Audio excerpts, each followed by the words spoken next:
Hello बच्चों, let's see the question.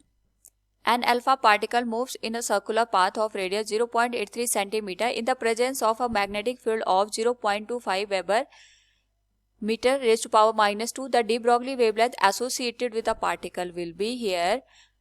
First of all, we will discuss the key concept and we will use here two concepts. First one will be motion of charged particle in a magnetic field. तो जब भी हम किसी भी charge particle को किसी magnetic field में place करते हैं तो उस चार्ज पार्टिकल पे यहाँ पे फोर्स एक्सपीरियंस होता है. और जब हम यहाँ पे चार्ज पार्टिकल का मोशन परपेंडिकुलर रखते हैं मैग्नेटिक फील्ड के, उस पर्टिकुलर केस में जो चार्ज पार्टिकल होता है ये सर्कुलर पाथ में यहाँ पे ट्रेवल करता है. तो यहाँ पे अगर हम बात करें जो ये चार्ज पार्टिकल सर्कुलर पाथ में ट्रेवल करता है उस पर्टिकुलर केस में जो इस पे यहाँ पे सेंट्रीपिटल फोर्स एक्ट करता है that is given as m into v square divided by r. वो हमारे पास यहाँ पे इक्वल होता है force experience by the charge particle that is equal to the force experience by the charge particle due to the motion in the magnetic field, जिसको हम यहाँ पे इंडिकेट करते हैं q into v into B से. Now यहाँ पे अगर हम बात करें रेडियस की, तो रेडियस की जो वैल्यू निकल के आएगी इस पर्टिकुलर केस से v से v कैंसिल हो जाएगा. It will be m into v divided by QB. तो ये हमारे पास रेडियस का एक्सप्रेशन होता है जब चार्ज पार्टिकल परपेंडिकुलर डायरेक्शन में मूव करता है of the magnetic field. Now जो हमारे पास यहाँ पे सेकंड कॉन्सेप्ट बनता है that is D Broglie wavelength. तो जो हमारे पास यहाँ पे डी ब्रॉगली वेवलेंथ लिखी जाती है इसको हम यहाँ पे इंडिकेट करते हैं by lambda which is given as h divided by p. Here h is the Planck constant and p is the momentum of a given wave.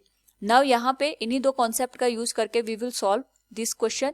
तो यहाँ पे हमारे पास जो पार्टिकल है दैट इज अल्फा पार्टिकल, ये एक सर्कुलर पाथ में यहाँ पे मूव कर रहा है जिसकी जो रेडियस है that is given as 0.83 centimetre. इसको हम मीटर में कन्वर्ट करने के लिए मल्टीप्लाई करेंगे 10⁻⁻2 से.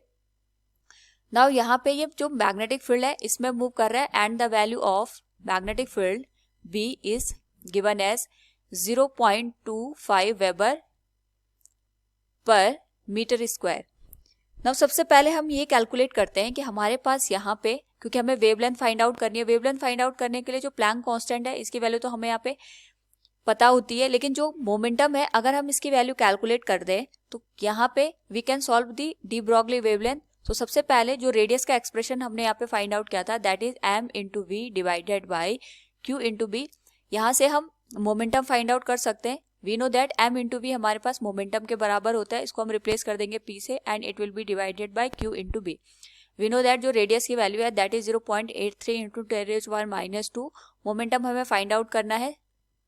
जो चार्ज है हमारे पास q that is of the alpha particle, और वी नो दैट जो हमारे पास अल्फा पार्टिकल होता है इसका जो चार्ज होता है it is 2 times of the proton, और प्रोटॉन का जो हमारे पास यहाँ पे चार्ज की वैल्यू होती है वो इक्वल होती है इलेक्ट्रॉन के चार्ज की. तो हम इसको लिख सकते हैं 2 इंटू 1.6 इंटू 10⁻⁻19, और यह मैग्नेटिक फील्ड की वैल्यू हो जाएगी 0.25 weber per metre square. So from here अगर हम यहाँ पे मोमेंटम की वैल्यू कैलकुलेट करें it will be 0.664 into 10⁻21 kg metre per second.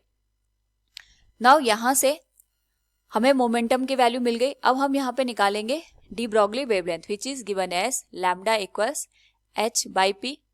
ये हो गया हमारे पास डी ब्रॉगली वेवलेंथ. तो यहाँ पे अगर हम मोमेंटम की वैल्यू पुट कर दें इस एक्सप्रेशन में तो ये बन जाएगा लैम्डा इक्वल्स, प्लैंक कांस्टेंट की वैल्यू होती है 6.64 इंटू 10⁻⁻34, और मोमेंटम की वैल्यू हमने यहाँ पे कैलकुलेट की दैट वाज 0.664 इंटू 10⁻21.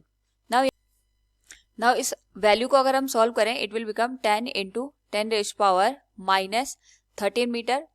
और यहाँ पे अगर हम 10⁻⁻13 को 10⁻⁻3 और 10⁻⁻10 में कन्वर्ट करें तो ये जो होल वैल्यू है it will become 0.01 into 10⁻10 metre, और we know that 10⁻10 metre is known as angstrom. तो जो वेवलेंथ की वैल्यू आएगी इट विल बी 0.01 एंगस्ट्रॉम के बराबर.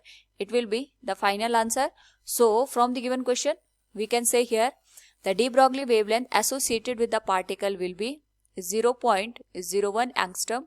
Hope all you understood it. Thank you and best of luck.